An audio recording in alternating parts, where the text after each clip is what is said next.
오늘 밤 내릴 눈의 무게는 무거움입니다. 눈의 적설량이 아닌 무게를 예보해준다? 실제로 2023년 겨울부터 기상청에서 눈 무게를 예보해준다는데요. 어떤 이야기인지 지금 바로 알려드릴게요.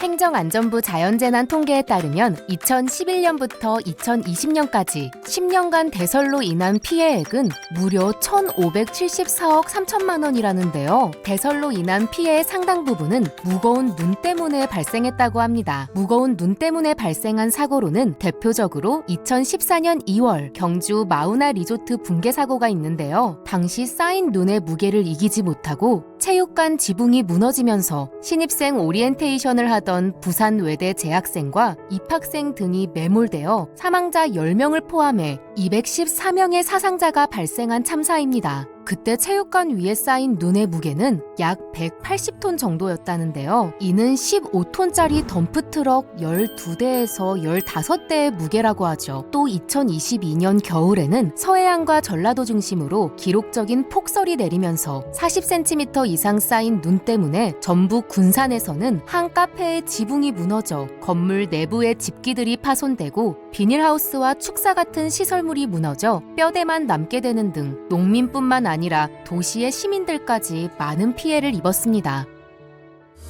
눈이 얼마나 무겁길래 이런 거냐고요? 하늘에서 흩날리는 눈송이 하나는 무게가 느껴지지 않을 정도로 가볍지만 눈이 쌓여 눈더미가 되면 지붕이 무너질 정도로 무거워지는데요. 습기를 머금은 눈은 일반적으로 1제곱미터 면적에 50cm의 눈이 쌓였을 때 약 150kg 정도의 무게가 나간다고 해요. 그런데 같은 눈이라도 무게가 똑같은 것은 아니에요. 내리는 눈마다 수분을 얼마나 머금었냐에 따라 건설과 습설로 나뉩니다. 건설은 알갱이가 딱딱해 주변에 수증기가 달라붙지 않는데요. 그에 비해 습설은 머금은 수분이 10%가 넘은 젖은 눈이라 잘 뭉쳐지는 특징이 있다고 해요. 그렇다면 어떤 눈은 건설이 되고 어떤 눈은 습설이 되는 걸까요? 바로 기온에 따라 달라지는데요. 기온이 영하 10도 이하로 아주 추울 때 눈이 형성되면 수분 함량이 떨어져 건설이 만들어지고 0도에서 영하 10도 사이에 만들어지면 습설이 되는데 2월에서 3월에 내리는 눈은 상대적으로 기온이 올라간 상태라 습설이 되는 경우가 많다고 해요. 통상적으로 습설이 27cm 이상 쌓이면 비닐하우스가 붕괴될 수 있고 1m가 쌓이면 슬레이트 지붕이 무너져 내린다고 합니다.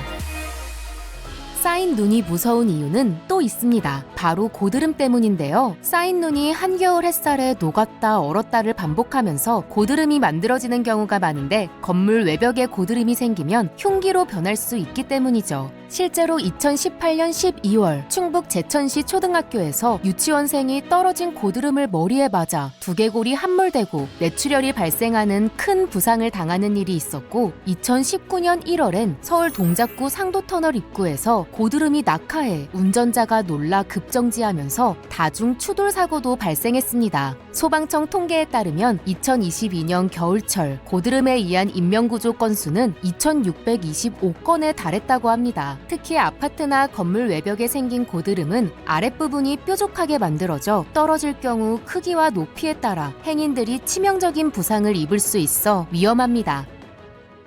기상당국은 올 겨울이 예년보다 많은 눈이 내릴 것으로 전망하고 있는데요. 그 이유는 태평양의 바다 수온이 높아지는 엘니뇨 현상이 12월이면 전성기를 맞아 우리나라로 수증기가 활발하게 유입될 가능성이 큰데 따뜻한 바다 위의 수증기가 시베리아에서 불어온 찬바람과 부딪히며 강력한 눈구름이 형성되어 많은 눈이 내린다는 겁니다. 때문에 기상당국에서는 올 겨울 전북 일부 지역부터 눈 무게 예보를 시행한다고 밝혔죠. 가벼운 눈, 평균적 눈, 무거운 눈 등 3단계로 나눠 예보가 된다는데요. 예상 적설량이 40cm에 미치지 못하더라도 무거움으로 예보되면 눈이 오는 중간에라도 쌓인 눈을 털어낼 필요가 있다고 합니다.